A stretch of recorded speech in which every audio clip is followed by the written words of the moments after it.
The police say, oh, we have a duty to facilitate protest on both sides. But there's no evidence whatever that any of these people are local at all. It turns out that actually, David, they didn't bust them in. They came to the railway station and they escorted them on foot along a lane. They walked them in. Secretly bringing them up so they made the maximum impact on the demonstration. And the chief constable literally hid behind that tiny technical distinction that doesn't matter at all. It has no substance to it at all. You bust them home.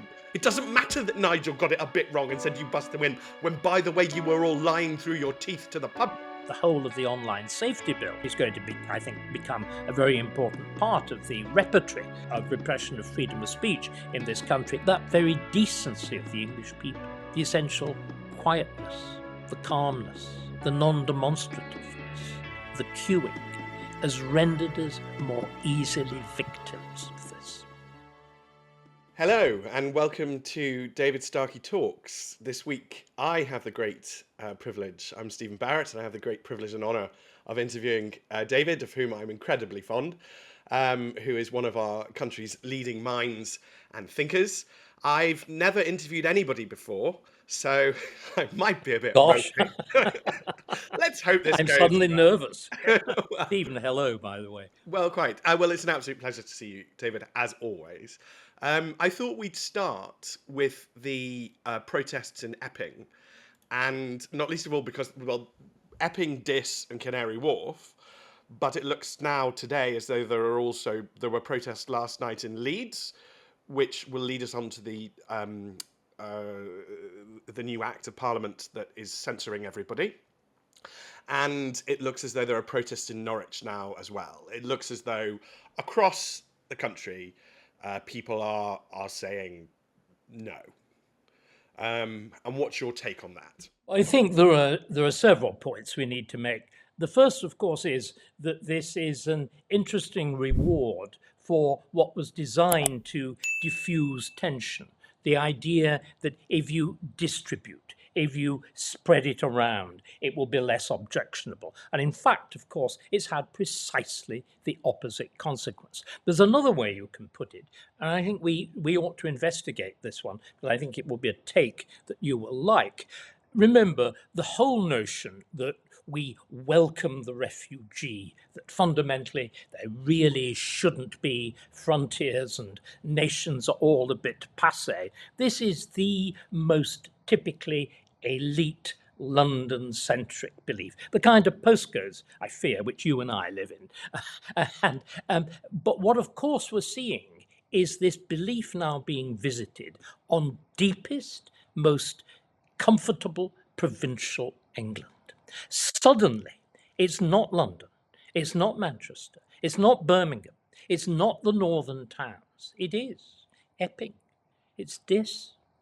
These perfectly ordinary places, many of them very, very small, that have never experienced anything like this. And suddenly, everything they've read about in the newspapers, everything they sort of thought, well, perhaps the Daily Mail's gone a bit far on this one. Or, every so often that man Farage, really is a bit, isn't he? Suddenly, it's there. Yes. It's in front of them. And large swathes of the country are very passive places, very peaceable places, very lovely places to visit and to live and to go to. I'm actually a London exile. I fled because of house prices about 10 years ago. So I live in leafy Buckinghamshire, and I would count leafy Buckinghamshire as such a place. And they are going to push back because it's not right. And I do wonder, David, your take on this, because my view is that after the 90s and the Great Change, which was really a sort of post-60s change, they smash down the existing establishments and elite. They finally get rid of the hereditary peers that they've wanted to do for so long. They get rid of gentlemen. Yes. The transformation in the Conservative Party, the absolute fundamental transformation from the typical Tory, however much he may have been buffed and tuffed, had a powerful sense of civic duty, responsibility, old-fashioned things like noblesse oblige, a courtesy, a basic honesty. Look at the last person actually to resign properly, John Knott or Lord Carrington. That seems to me, we've forgotten just how watershed a moment that was. That old notion of honour, of truth telling. But we need it all back, David. But the theory is that they came in as a brand new elite. They're only really 30 years in. The old elite had worked things out over hundreds of years. So one of the great, I think, sources of wisdom and guidance for the old elite, and correct me if you disagree, but I think would be Kipling. And I think that they would literally be made to read and recite Kipling poetry until they understood what Kipling was going on about. And of course, there are other Victorian authors, and there are lots of sources. I mean, maybe we should, maybe Stephen, we should explain that. I mean, Kipling is supremely the voice of the Tommy against the officer class. But he can convey it in language which the officer class respected. I think it's Tommy here, Tommy there, Tommy everywhere, until there comes the moment when you need them, like war. So I see Kipling as very much like the Agrippa figure in I Claudius. And again, to explain to people, in I Claudius, you've got a very, very refined noble class that see themselves as nobles. Agrippa is of that class, but he worked his way in by merit. And as the Empress Livia famously says, when there's a riot in Rome, we need Agrippa back. He speaks their language. And Kipling did that. He fulfilled that role. He was really from the aristocratic class. He's from the power class, from the elite, but he spoke the language of the He's, in fact, the equivalent of a sergeant major. Yes. That complete disappearance of the non-commissioned officer class, which usually fulfilled in the days that I remember in a similar little provincial town in the north of England by a police sergeant who invariably had been a sergeant major, had been in the army, knew, as it were, how to deal above and how to deal below. All of it gone, gone, gone. But the other thing that strikes me, and again, I've been struck at how far the degree of suppression has extended to things like the Times. The Times reporting on this has been fascinating because what it has done throughout, it has pushed, well, an establishment paper, it's pushed the establishment narrative that fundamentally behind this there is deep, dark forces. Right. The homeland, say the word in error. About these 3.5 people. The one thing that has never been mentioned, and it's fascinating, is, have you noticed, even those on the establishment are prepared to make a kind of nod, as they're all getting frightened, a nod to the legitimacy of part of this. And the legitimacy is, if these are people from the locality, providing they don't start throwing things, then it's really all right. And we, the police, ahem, will facilitate. But have you noticed the other thing, which the Times didn't, which is the bussing in of the whole group of saying no to racism? All I that know. lot. And have you noticed some very interesting things about it? The evidence is very clear of the staggering degree of funding. And did you notice what the principal source of funding was? I think it was the TUC. Actually, no, it's the National Lottery. It's the National Lottery. Isn't that fascinating? It's the National Lottery. It goes on, it's even more interesting because have you noticed they always come from elsewhere? And what the web shows, it's very much the same people. You can even recognize faces. They come in by rail and they are bussed in. But the police say, oh, we have a duty to facilitate protest on both sides. But there's no evidence whatever, as far as I can see, that any of these people are local at all. And what I'm also interested in, Stephen, is that they fall into two very discrete categories. You look at by the way, they're very small groups, and they all, of course, have the identical placards, all carefully printed, all obviously, just ready to go with the most sort of slightest adaptations to whatever the particular local situation is. But they fall into two astonishingly different groups. One of them was wonderfully labelled by one of my regular correspondents, whom I rely on as a kind of voice with his ear to the ground,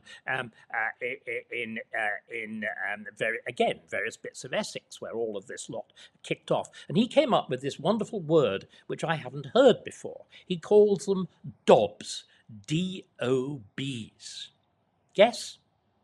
Daft old bints. And these are the rather motherly ladies with the grey hair and the expression of profound worry about everything.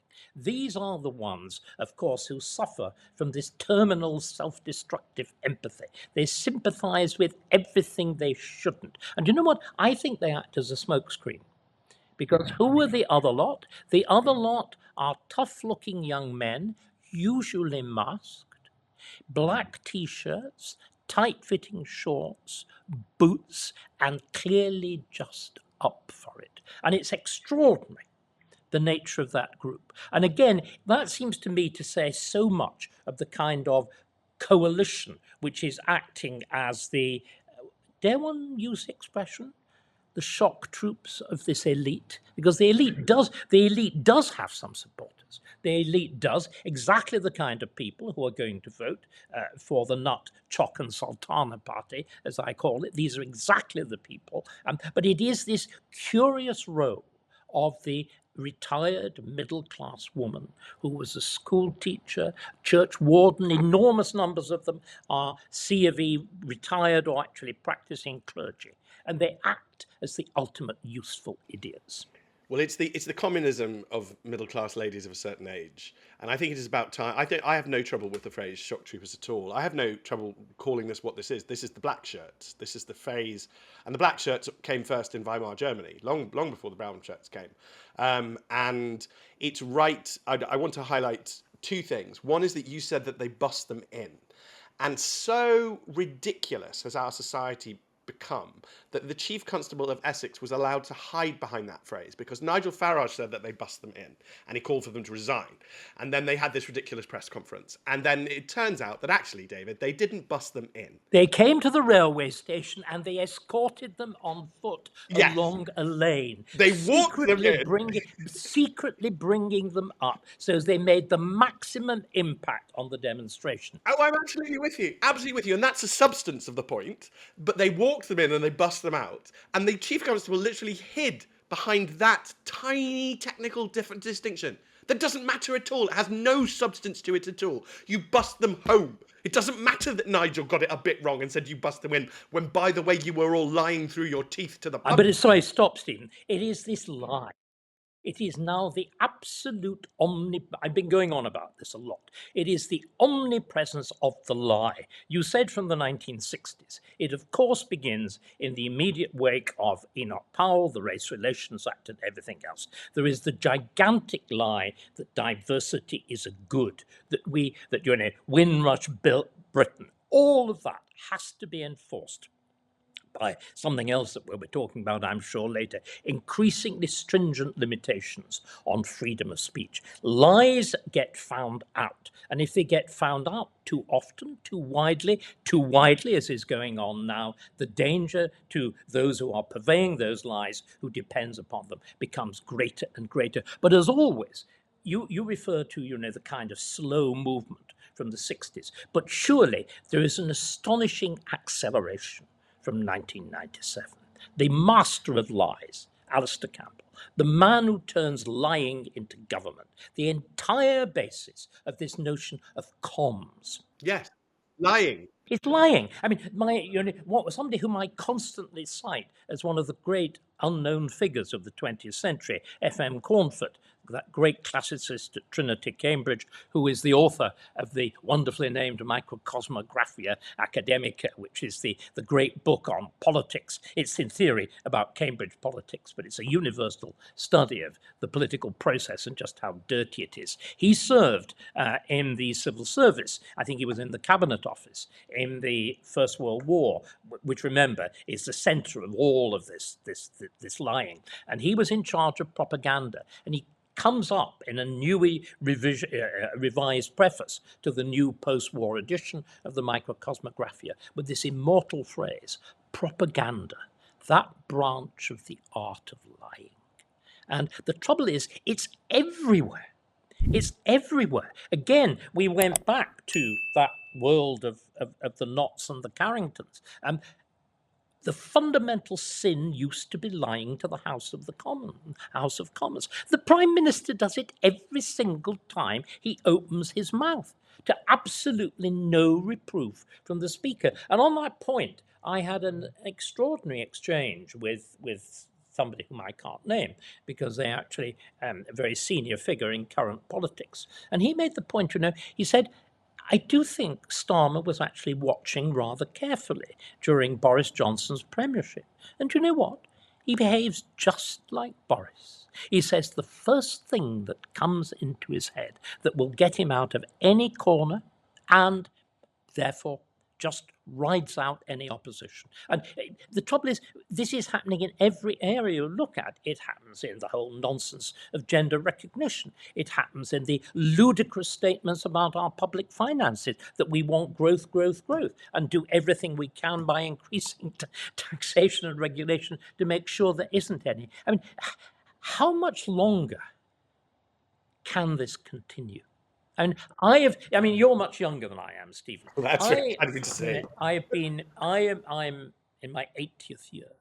There have been governments that have been unpopular. There have been governments that have failed. There have been prime ministers, many of them, manifestly unsuited to the role. I can't remember a moment when it's so obvious. When there's that wonderful phrase in Edmund Burke when he talks about what happens during the early stages of the French Revolution, when he says, all the decent drapery of life was torn off, all the things that softened, and you just see the rawness, the ugliness, the wounds, the disease of the body politic. Aren't we there?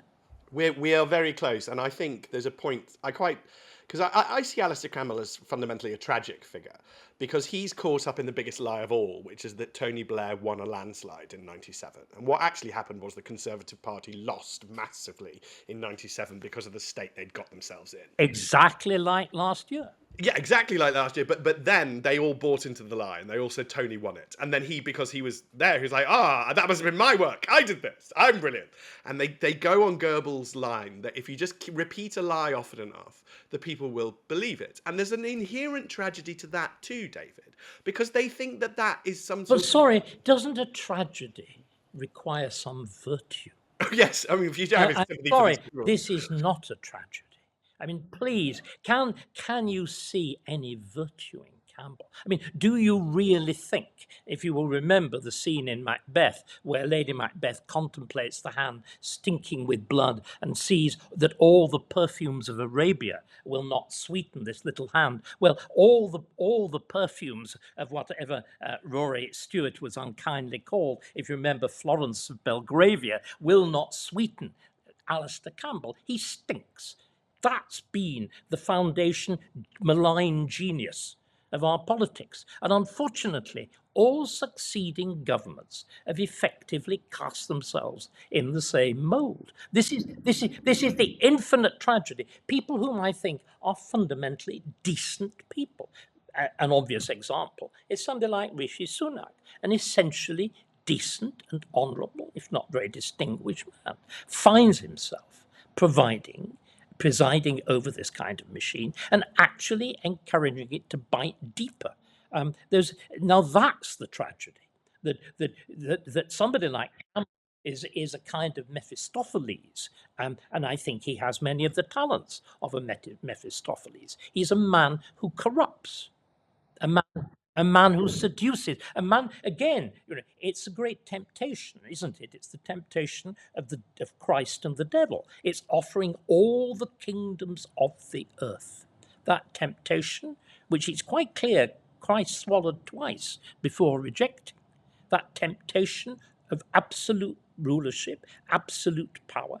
And of course, they have this tantalizingly dazzled in front of them. Apparently, this is the way to do it. And I think it's this, that again had that terror, but the genuine tragedy, I think, is the point that you made just now, that in 2010, and I suppose prefigured in 2005, when Cameron actually becomes Conservative leader, they buy into it. The opposition buys into it. Because let's not mince words. That although the first great wave of immigration, again, as far as we can see, deliberately planned. If you believe, is it Andrew Nether? I think it's Andrew Nether, isn't it? The man who described was in either the Foreign Office or the Cabinet Office, and described immigration as being deliberately to rub the nose of the British people in diversity. But of course, we have Peter Sutherland, we have Gus O'Donnell,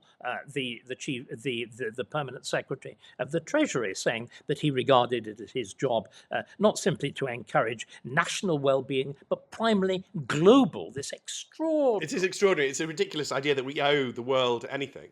It is fundamentally narcissistic to believe that you owe the world something. It means you see yourself as somehow superior to the entire world, and therefore, because you're so amazing, you owe it something. But remember, isn't it Blair's God delusion? And again, what I think I'd like to explore with you is the way in which what we tend to do, and tended, and I must admit I did, everybody did, I just saw Blair as, shooting off in this direction, that direction, the other. I think you can now see it was astonishingly coherent, because there is a connection between the thing everybody remembers about Blair and, above all, the thing everybody remembers about Campbell, the lies about Iraq's weapons, the invasion of Iraq.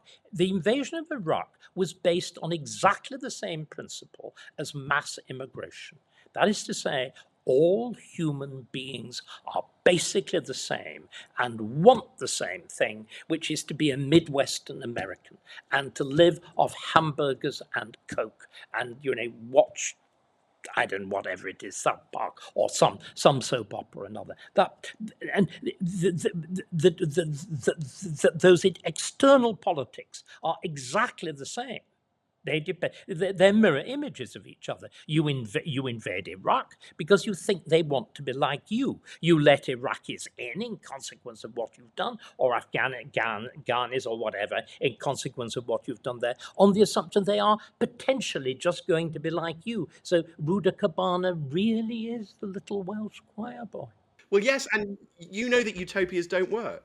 We've known this from the very invention of the word utopia, which is your era. But sorry, Stephen. You know, I know, the vast bulk of the world longs for a utopia. If you're a Christian, you believe in a utopia. I think that it is both the magic in human behavior and, of course, the ultimate catastrophe. Because the one thing that I think I'm right in saying, Christ is perfectly clear that the utopia of the kingdom of heaven isn't here. Yes. The problem is, of course, that the left has constantly assumed that it can be brought about here. This is the fundamental difference between right and left. The left think reality can be changed. The left think reality can be magicked away. The left think reality can be lied away. And that comes from fear, David. Let's be absolutely honest about this. They can't deal with the fact that they are mortal creatures who are going to die. Okay, and that is a fundamental fear that then impacts them. And they're basically living through a breakdown about their own mortality. And they'd like to pretend that they can create heaven here, and therefore they'll live forever. And then any of us who come along and go, terribly sorry, but we can't actually create heaven here. We become the greatest evil to them. We become something that must be destroyed. Yeah, all of that I agree with. All of that I agree with, apart from the idea of fear. I think it's worse. I think people like, Blair, after all, was a believer. I think that they genuinely think that they possess magical properties. And I think, how else do you describe what is happening over gender self-recognition? How else do you describe that we are all being told that diversity is good for us? That, apparently it takes the awesome ability of Angela Rayner at a cabinet meeting to say, perhaps we really should recognize that this isn't all far-right behavior put together by three people in a smelly bed sit calling themselves the Homeland Party. The idea that she is the voice of, Stephen, we've got to confront many strange things, that maybe Angela Rayner really is the voice of reason. Well, the common sense of the working class is something to stick with. The other thing that I would point out is that we got through this delusional stage of authoritarianism and the faith in authoritarianism last time as a coalition government. So I wouldn't write it off, and I always try and stay. I've got a list of people on the left who I consider sane and a list of people who are clearly bonkers. And that's what we should do. We should stick with the sane people. I call it a coalition of the decent. And I think we might have to form it, and it's quite possible Angela Rayner would be in it. Because for all of her antics, she is basically a working class girl who just gets it. Oh, now this is interesting. Do you then think, and this of course is exactly what George Orwell, whom we're now all realizing is actually a textbook rather than a novel, indeed a how to do it book. This is the point that Orwell makes, if you remember, that the party is entirely middle class. The people who enforce the horrors of Big Brother in Orwell's 1984. The people like Angela Rayner are the proles, and they're entirely outside of it, and they are largely untouched by it. And that whole process of belief in absurdity, the preposterous antics of Newspeak and whatever, it's a middle-class phenomenon. We don't hear whether it's driven by universities, but of course it has effectively become a product of the graduate classes. Again, one of the things that is now puzzling me is how long this is going to be able to continue. If you look at the situation we're in now, let's go back to Epping, let's go back to Dis and whatever. You're now in a position where one of the few major state jobs which is not predominantly graduate, the police, is now in the front line of all. Although they tried to make it a graduate job. And they've tried to make it graduate. And of course, the officer class of the police has been entirely taken over by this rubbish. But the price of that, of course, has been to render them, generally speaking, singularly physically unable to do the kind of things which continental gendarmerie do. If you're right, if all our fears are right, that what we're going to see is the Northern Irelandization of British politics and a sectarianism. You made remarks that were clearly designed to invoke Weimar. There is the very real possibility, because we know that in many of the northern towns, we actually saw it briefly during last summer's riots, that there are Muslim communities in which the men are fully quasi-armed, not with anything other than sticks and whatever, and maybe knives at the moment, but we saw it in Jess Phillips' constituency, where you will remember there was that extraordinary moment when a Muslim police officer said, put your weapons away, lads, put them in the mosque, we won't notice. I've always thought how the equivalent of that conversation would work to Christians, stack it up in the vestry, dear. Please, don't damage the crucifix whilst you're at it. But there are these groups now emerging with an increasingly, a gigantically overstretched police force, and one in which, as I read today with great interest, they are perpetually reducing the standards of physical fitness in the names of diversity. Again, on the one hand, there is this ludicrous overreach of our government, and on the other hand, a staggering level of fundamental operational competence. Yes, well, we turned our minds from objective truth, as we always do in Pursuit of Utopia. And so one of the most ridiculous things is that the new Reform MP got a lot of criticism. No criticism of substance or intellectual criticism. And I think we need to start pointing out that there's only ever a sort of fashion-based criticism, as you've said unfashionable words, that I think the BBC said that it wasn't in touch. And it's like, what on earth does in touch mean? But she suggested that it was ludicrous for small female police officers to go out unless they had a large male officer with them, which seems to me perfectly a sensible thing to do. It's to do with physicality. But I'm rewatching Star Trek from the 90s with my child.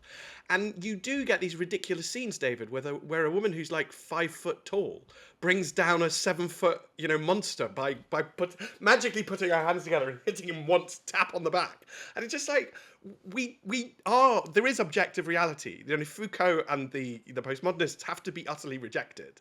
And I always say to postmodernists, if everything is subjective, then my wall is subjective, and feel free to run headfirst at it. Do you know that is exactly how Dr. Johnson responded? Are you familiar with the moment? Bishop Berkeley believed that the world existed only in the mind of God. And the famous line is, Bishop Berkeley said that there was no matter, 'twas no matter what he said. How did Dr. Johnson refute it? He kicked a stone. It's there. It's solid. It hurts. But the trouble is, you mentioned that particular incident. Again, look at the extraordinary intervention when Robert Lowe talked frankly about the rape gangs from Sarah Champion in the House of Commons, weeping because he'd actually dared to call things by their proper names. The whole way in which the word police operates, that to call somebody coloured, oh my God, swoon. They've got to be a person of colour. The whole of this ludicrous fetishization of language, which again I think goes back to some of the points you've been making when you were talking about the left in pseudo-religious terms. The whole thing really is a Christian heresy, isn't it? And again, going right back to the Dobbs, those daft old bints, it's above all, it's the religion of, not the religion of genuine feeling, it's the religion of sentimentality. It's the appalling religion of sentimentality. And again, it's this whole world of think of the children first. If we look at another contemporary horror, which is the whole of the online safety bill, which is going to be, I think, become a very important part of the repertory of repression of freedom of speech in this country. It was brought in, as it were, under the cover of that sort of Paddington Bear sentimentality. We've got to protect little children, the innocence of little children, and under that you can, with the stupidity of, again, post-1997, the sentimentality associated with the whole Diana worship and whatever, they all fit together. They're all false feelings, and they're all catastrophic. Yes, and I think you're very right to point out, one, that it's a religion, two, that it's fundamentally Christian in nature, and that it's a Christian heresy. And what I find quite entertaining is that one of the main sort of participants in wokery in public life, visibly, is an author called Philip Pullman. And Philip Pullman wrote a mildly entertaining collection of books for children. And the entire ethos around the books was to try and criticize Christianity and to criticize God. And you get to the end of it, and you realise all he's done is reinvent God. So he creates this concept. He attacks an established church. The magistrate. It's all bad. It's all evil. And it's fine. That's very entertaining. And anyway, organised religion and churches can get bad and corrupt, so I'm not against you there, Mr. Woolman. I'm with you there. But in the end, he has this concept, this monotheistic concept called dust, and it's dust that gives divinity, and it's dust that is fundamentally where we go to. Dust is what our souls exist of and are made of, and it's just obviously one God. It's just obviously monotheistic, and it's obviously loving, and you're like, oh my God, you've just reinvented Christianity. They've reinvented Christianity without what has always struck me as the most extraordinary thing about Christianity. As you know, I'm very definitely an atheist, but I'm an atheist who was brought up in it. And what is staggering about Christianity is that sense of reality, that sense of tangibility in the Gospels. I mean, those great phrases, by their fruits ye shall know them, the parable of the talents. It's always, what are the results? You shall know things by their result. It's okay, there are miracles, but whether you believe in them or not. But what's extraordinary is each miracle is, as it were, tested in a quasi-scientific fashion, and that's what I find so astonishing about it. It's not, the kind of tales that you get in the Quran of, winged horses and the moon and other such nonsense. There's a real sense of, we saw it. It was tangible. It was there. I mean, I would query question the Book of Revelation. Yes, indeed. But that's poetry. That's poetry and knows it's poetry. Well, it's in there to keep the peace at the Council of Nicaea because the Gnostic Egyptians were really kicking off. So you just got to admit that. Let them in. Give them that. I think we're about to disappear into our own empyrean. Yes. Shall we come back? Shall we come back onto this other thing that I'm really keen to talk about, because I'm sure you know more about it than I do. How did we land ourselves with this dreadful online security bill, passed yet again under a Conservative government, like the legislation of net zero in 2050 by Theresa May, like non-crime hate incidents under David Cameron? How on earth? Well, let me explain. So And you're not going to tell me you some responsibility for the damn thing, are you? Yes. I'm not responsible for anything, but if people ask me to give them specific legal advice, I will give them Ah, specific legal advice. I hear a lawyer speaking for the first time. Yes. And I don't like to leak what I do and don't do. But ultimately, the great Faustian pact that leads you to the Online Safety Act is in '97, or post-Maastricht, really. So John Major's up to Tony Blair's great at getting all the attention on this, but John Major's very up to it in his neck in it too. Post-Maastricht, the EU runs you. And the EU is trying to create a one-size-fits-all where all 28 member states are identical. And you use law. You use law. Yes, and their tool is law. Although I wouldn't say it's genuine law. I think that the EU exist as a sort of perversion of law because there is no clarity to any of their law, and that's because they've got a pet court that will do exactly what the Commission tells it to do. So they don't need clarity if you've got a pet court. If you've got a court that will read something that says down is down and up is up as up is down and down, you know. So again, the perversion of language. Yes, and it is perversion. It is Orwellian, and it is psychotic in my view. I don't think we talk about psychopaths quite enough. We used to do it a lot when I was a child in the 80s. We don't seem to mention them now as though they've gone away. I don't think they've gone away. But so it's fundamentally EU law.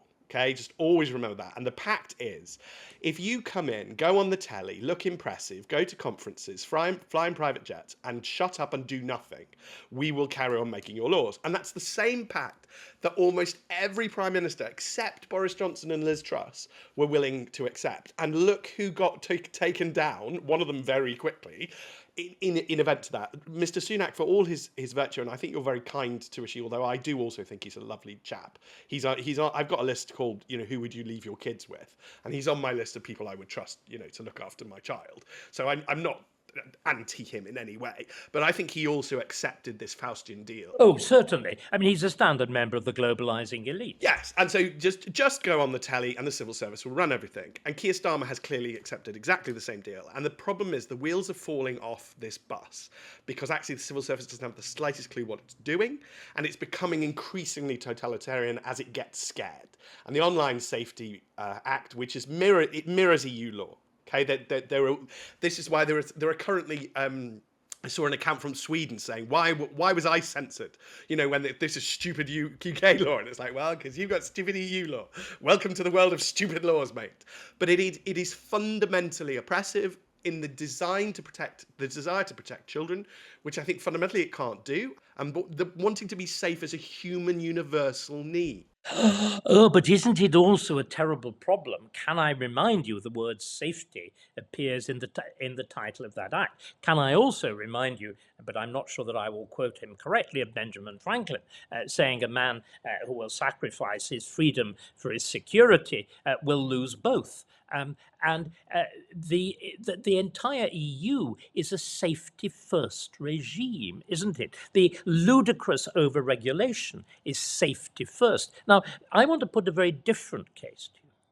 Don't we need, again, this is a form of perverse Christianity, the notion, and I'm afraid Dr. Johnson was in the wrong here. Johnson says that the true test of a state is how it treats its poor. I don't think that's true. I think that we need laws, as in the Greek view, that deal with the free man, that we need a legal system that assumes a degree of intelligence, that assumes a degree of moral responsibility, that assumes a degree of independence of action and of agency. The moment you start uttering this word child and safety together, What you do is, well, you do exactly what this government is doing. You give the vote to children and you treat the rest of us as children. I'm afraid, don't we need this really? You're a parent, I'm not. But don't we need a hardening of hearts? We need dads back. Isn't what has gone so hideously wrong this universal rotting of the mind, compassion? You mentioned Goebbels. I think Goebbels, is the one. Whenever I reach for my revolver, whenever I hear the word compassion, I want to reach for a revolver, because you know somebody is going to produce mental slush. And I think isn't what we're heading to the equivalent of your hitting your head against the wall, of Dr. Johnson kicking the stone? It may be that the riots, the demonstrations multiply to the point at which there can't be 10 police cars for each site, as we've been seeing now, or it may be a financial crash that will make 1976 look like child's play, or it may be a multiplication of what the doctors are doing, who will then be leapfrogged by the nurses, who will then be leapfrogged by the lab technicians, who will be leapfrogged by the radiographers, and we will get another 1979. Birmingham already has a 1979. It has already got the piles of rubbish in the streets. We produce 1/3 less electricity than we did in the 1990s, when we depend on electricity more and more. In other words, well, I should say, we've only 2/3 the generating capacity. This is deranged. We're hanging by a thread. Reality, that thing that you talked about, isn't it about to hit us?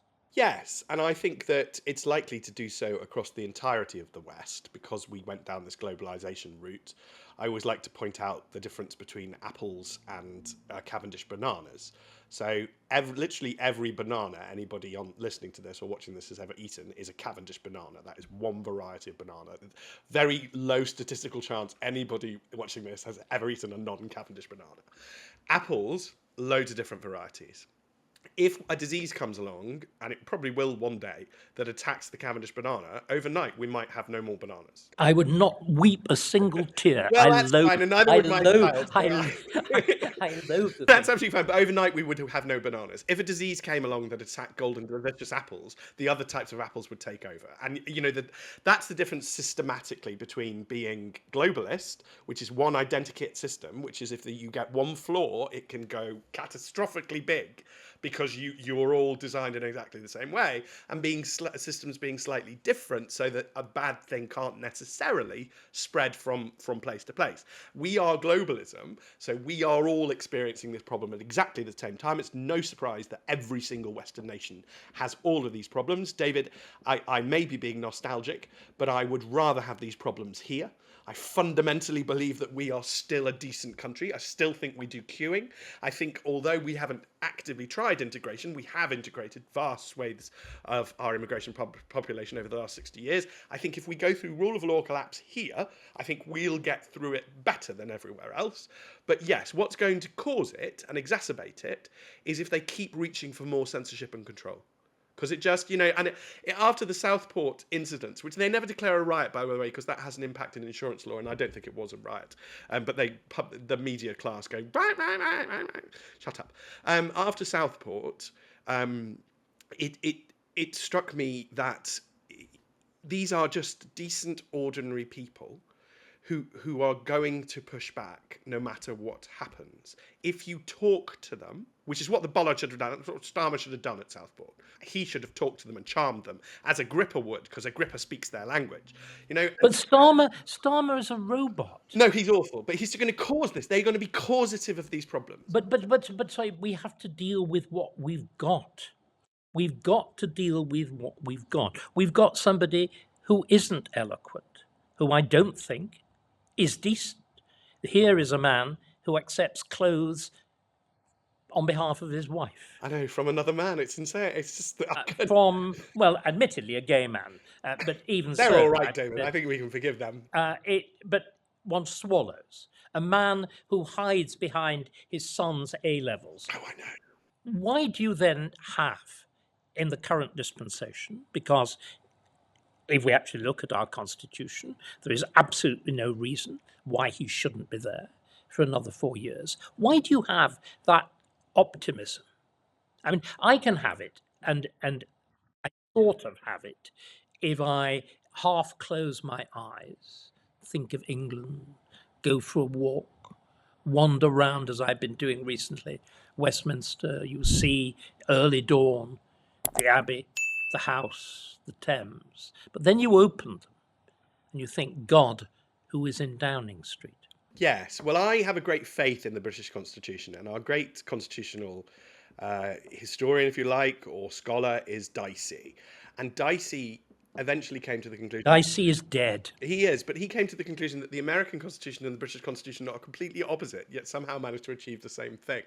And he really doesn't understand why. And we achieve things here politically, not via law. The great mistake has been to think that it's via law. But unfortunately, laws become like a cataract, hasn't it? You're the lawyer. You mentioned the rule of law. You mentioned the rule of law still as a good thing.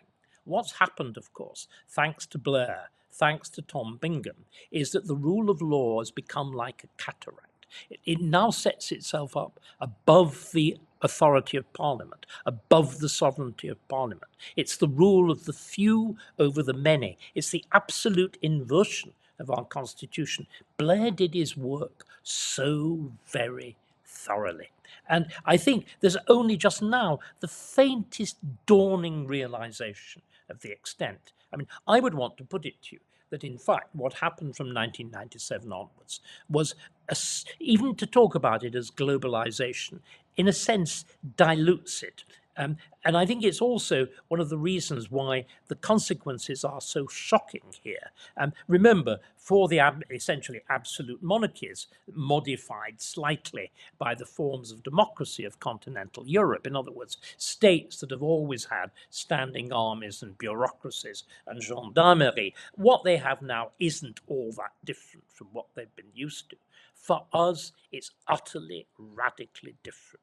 It's disorientating. But the fundamental problem is, isn't it, that very decency of the English people, that thing that George Orwell talked about, the essential quietness, the calmness, the non-demonstrativeness, the queuing, has rendered us more easily victims of this. And I think this is what I'm frightened of, Stephen. And I'm frightened, desperately frightened, that the only means of escaping from it will be almost as damaging or even more damaging than where we are now. Well, that is a depressing possibility. I think we will. Shouldn't we confront it? Well, yes. Shouldn't we admit, obviously we do everything we can to avoid it, but shouldn't we admit, if we're honest, that is actually the most likely position at the moment? Yes, and Churchill quotes Alexander the Great, saying that the peoples of Asia would never be free because they had not learned to say the word no. And then Churchill goes on to say, let that not be the epitaph of the English-speaking peoples. We must learn to say no. And when somebody says, my gender pronouns are, no. When somebody says, you will do that, no. But to say no in English is impolite. This is the enormous difference between us and the French. To say non is completely acceptable, which is why the French always win in negotiations. Look at the current absurdities in which, in theory, the whole of Europe is trembling before Russia. There's a desperate need for defence alignment between England and Britain and France as the two nuclear powers. And what does France say? Right, we want our fish. I mean, that ability to pursue a ruthless national interest. We have a government that doesn't recognise it. But fundamentally, it's the problem of being English. We don't say no. We say, I'm terribly sorry, but could we think of something that extra English almost avoids saying no with the degree of elaboration of Japan. Well, we will have to learn it again. And the Lord God sent us Scotland and Northern Ireland for when we get into real trouble, because throughout the history of the Union, they're the ones who supplied most of the soldiers. You know, they are the ones who are much more capable of violence and tough stuff than we are. Sorry, you frowned when I talked about the sectarianism of Weimar. You now say that our salvation is going to be no surrender and the sectarianism of Northern Ireland. Stephen, I couldn't have come up with a more depressing conclusion myself. We are in a bad way, David. We are, and there's no point sugarcoating it now. You know, there's no one of the things we didn't touch on, but the way that the sort of the cult, if you like, the current status quo recruits younger people, and the reason it will fail is that it can't recruit enough of them. So proportionately, those who are passed over massively outnumber those who are favoured. But you become favoured if you repeat the mantras. It's very clear to me. It was always immediately clear to me that if I repeated the mantras, I would be a KC by now. And I would be far more successful than I have been, because that is what you do. You get rewarded at the moment for repeating the cult mantras. There's two reasons I didn't do it. I don't think either of them are particularly noble. One is that repeating mantras is fundamentally anti-intellectual, and my mind just won't do that. I don't want to be a moron. Thank you very much. You know, I'm just not reciting obvious nonsense. And I don't think that's particularly moral. That's a little bit selfish. But the other one is that I don't think they'll last, and I didn't want my head on a pike next to theirs. And I'm afraid that we probably are going to heads on pikes. Or heretics at the stake. I don't think they've got the guts. Do you think Starmer's got the guts? I think Starmer does. I mean, if I cast my mind back to the point at which I experienced the nearest equivalent to burning at the stake, which is cancellation in 2020. You may remember there were two stages. There was the initial one at the end of June, July, which was the cancellation itself. There was then the extraordinary revival of the whole thing in the late summer, when a detective constable of the Metropolitan Police came up with the notion that myself and Darren Grimes had committed whatever it is under, is it Section 6 of the Public Order Act, with imprisonment of up to 7 years. One single person, Stephen, one person in public life spoke out to say that this was an idea that was worth testing in court. 3 guesses who it was. I think I know, but I think it was Sue Gray. No, it was Keir Starmer. Oh. And the one thing that may be optimistic was something I read this morning on, again, the subject of the online safety bill in that, I think, remarkable online journal, the Pimlico Journal, the author saying that he thought that the sheer outrageousness of the online safety bill, coinciding with both the child rape gang scandal, the immigrant scandal, the sudden liberation of Twitter, all of that put together might actually produce a genuine broad-based coalition. In other words, the necessary coming together of the right, and as you said, I'm not sure I believe you that they exist, the decent people on the left. Let's hope they do. Yes. Well, they can prove themselves to you then, David, because I do believe they exist. There are patriots there. There always were. And a lot of this is working class versus middle class, as you identified. And let's take great comfort that the working class always outnumber the middle class.